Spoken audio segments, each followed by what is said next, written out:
is Ajha from inspiredtorise.com, and this is the Infinix Hot 9 smartphone. Today we are going to unbox the same and tell you all about this one. So inside, the first thing that you get is the smartphone. It comes with a very nice different kind of design. At the back there's a nice 3D texture, and it comes with screen protector inside the box. You also get the 5V 2A charger inside, along with the micro USB cable, the documentation for this one, SIM tray slot removal pin, user manual, and the TPU cover.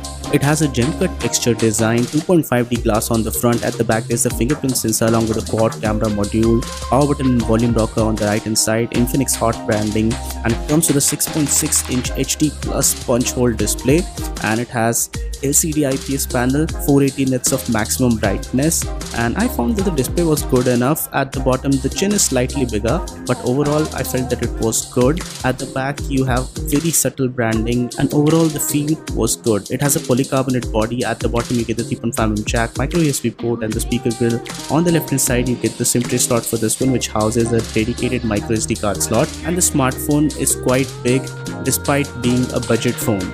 It comes with DTS surround sound support, which means that when you are playing games, watching movies, etc., the sound changes automatically according to the scenario, and that makes for a pleasant experience. On the inside it comes with a Helio P22 chipset, which is the weakest part of the smartphone. 4GB of RAM, 64GB of internal storage, and has almost every sensor required for a good smartphone experience. I felt that this smartphone could have been a little bit better if the chipset was slightly more powerful. It has a 5000 mAh battery. Really the best part of the smartphone, lasts really long. Gaming performance was mediocre, okay at best. You can play a lot of games on low settings with smooth graphics, but if you try to push the settings higher, the gameplay suffers a lot. On something like PUBG you can use GFX tool in order to boost the frames slightly, but overall if you're somebody who wants a gaming smartphone, don't go for this one. Even the benchmark score performance wasn't really that high. It supports Cam2 API fully, and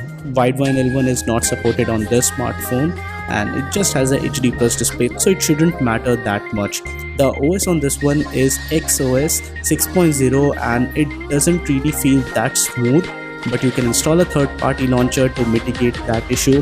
There's also WhatsApp call recording and a lot of other social features available on this smartphone, and the charging time for this one is pretty high. If you talk about the camera, it comes with a 13MP f1.8, 2MP depth sensor, and a 2MP macro sensor, along with a low light sensor on the smartphone.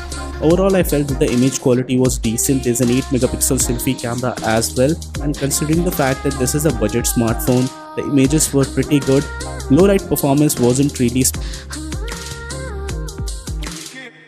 The video quality, it shoots 1080p conditions.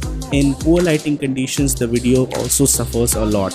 The Infinix Hot 9 would be available at an introductory price of INR 8499 in India, and the Hot 9 Pro with the 48MP module would be available for 9499 rupees. And at such a price, I believe that this smartphone does offer a lot of good stuff like the display, the battery. The camera is also good considering the price range, but the performance could certainly have been better. And if you are a hardcore gamer, I would suggest you to avoid the smartphone. Otherwise, it's a great buy for a lot of multimedia consumption fans. So guys, this was it for this video. In case you like this one, don't forget to smash the thumbs up button, to subscribe to Inspired to Rise for more awesome tech videos like this one. And I hope you guys are safe, and no matter what you do, stay inspired to rise.